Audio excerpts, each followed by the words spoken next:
es el fruto de tu vientre, Jesús. Santa María, Madre de Dios, ruega por nosotros pecadores, ahora y en la hora de nuestra muerte. Amén. Recuerda dar el clic ahí en me gusta y compartir la misa para hacer apostolado con nuestros amigos, con nuestro prójimo. San Agustín tiene un libro que se llama La ciudad de Dios, que el doctor Plinio Corrêa Oliveira lo citaba mucho, y él dice que el mundo se divide en dos ciudades, algo similar a lo que San Ignacio decía que existen dos banderas, dos ejércitos. Uno, la ciudad del hombre, decía San Agustín, en que todos los hombres se aman tanto a sí mismos que se olvidan de Dios. Luego está la ciudad de Dios, en la cual los hombres que viven en ella se olvidan, aman tanto a Dios que se olvidan de sí mismos. Entonces, en torno a esas dos ciudades, no hay una tercera ciudad, sino que en torno a esas dos ciudades, los hombres se balancean y nos balanceamos también. Y en la antigüedad, cuando nuestro Señor actuó, y San Pablo también, se vivía en la ciudad del hombre, en cual eran los egoísmos, las crueldades, los intereses, las brutalidades más grandes, las barbaries más grandes, se cometían sin ningún problema prácticamente. Poco a poco era tal el desorden que había en la antigüedad, en Grecia, en Roma, que se fue poniendo esa ley que se llama la ley del talión, ojo por ojo y diente por diente. Talión significa tal por tal.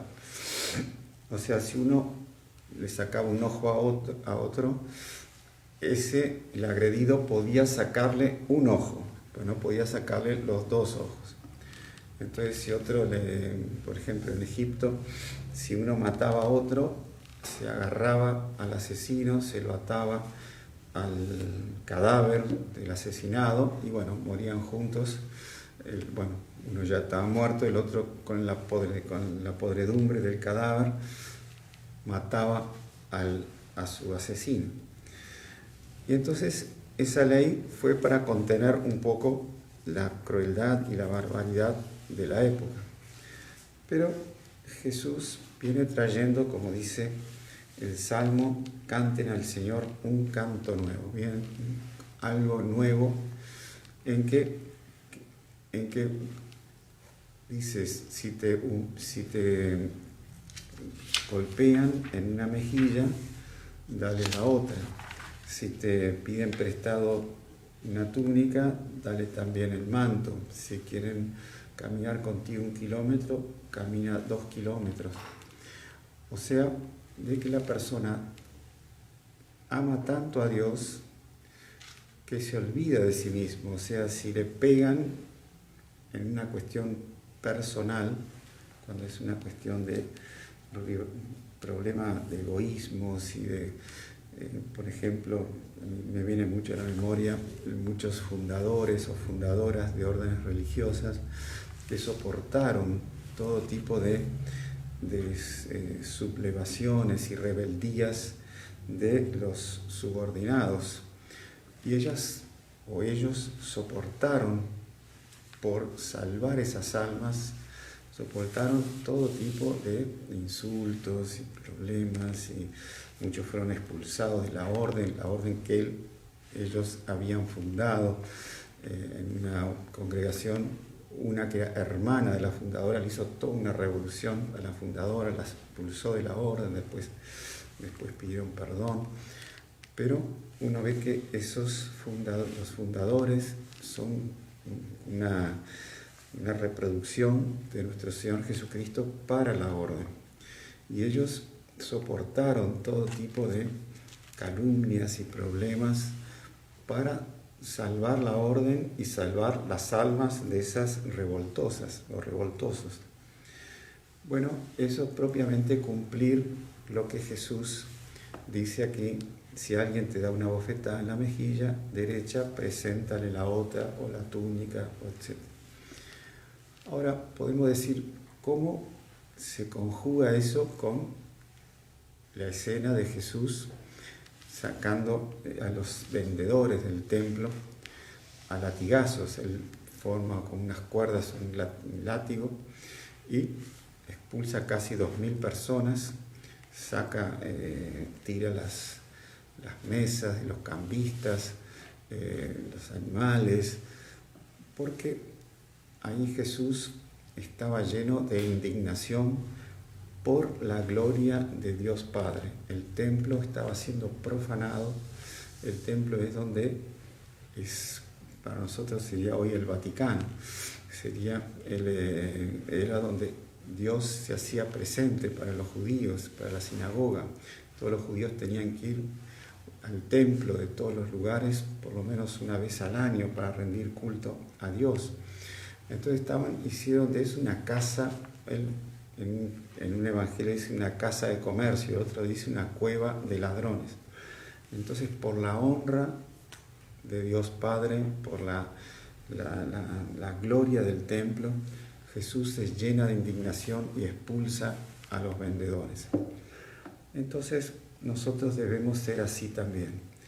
Cuando nos atacan de alguna cosa personal, hacer como Jesús dice aquí: presentar una mejilla cuando le golpean la otra. Cuando es en defensa de la verdadera fe, cuando es en defensa de la iglesia, en una rueda, por ejemplo, empiezan a insultar a la iglesia, las critican, la es vilipendiada. Bueno, ahí es el deber nuestro defenderla y con toda gallardía, con toda valentía, con todo entusiasmo, defender la verdadera fe. Cuando es una cuestión personal, ahí nosotros podemos hacer como Jesús dice aquí. Bueno, un ejemplo de eso lo da San Pablo en la primera lectura, en que él dice que pasaron por tribulaciones, adversidades, angustias, soportaron golpes, cárcel, revueltas, fatigas, falta de sueño, hambre. Todo eso por amor a Dios y por la conversión de los pecadores. Eso es propio del buen apóstol, que pasa por todas esas circunstancias y lo único que quiere es la mayor gloria de Dios, el mayor bien a las almas, la expansión del apostolado, y no le importa pasar por todas esas vicisitudes, mismo calumnias, como él dice aquí. Dice: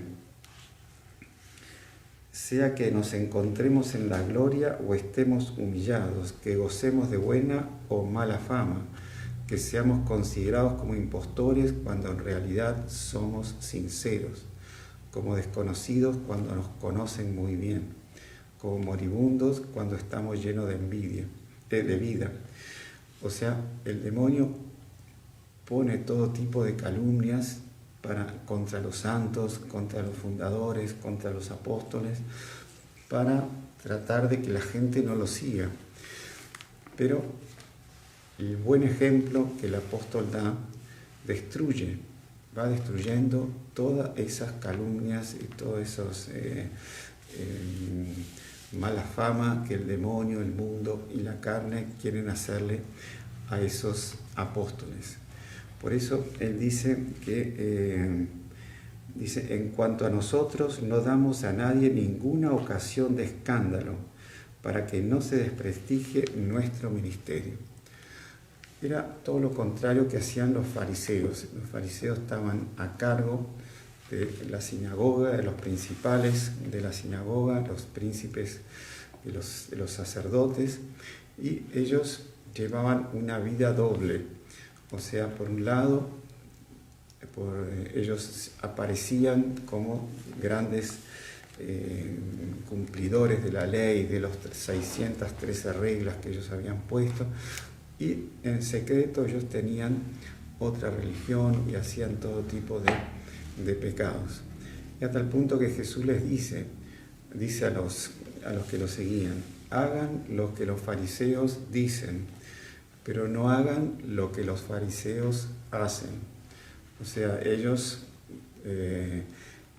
daban escándalo con lo que ellos hacían. Bueno, San Pablo es todo lo contrario, jamás dimos escándalo. Escándalo significa aquel mal ejemplo que un sacerdote da, que un religioso da, o que una autoridad da, un padre de familia, un profesor, que lleva a otros a pecar.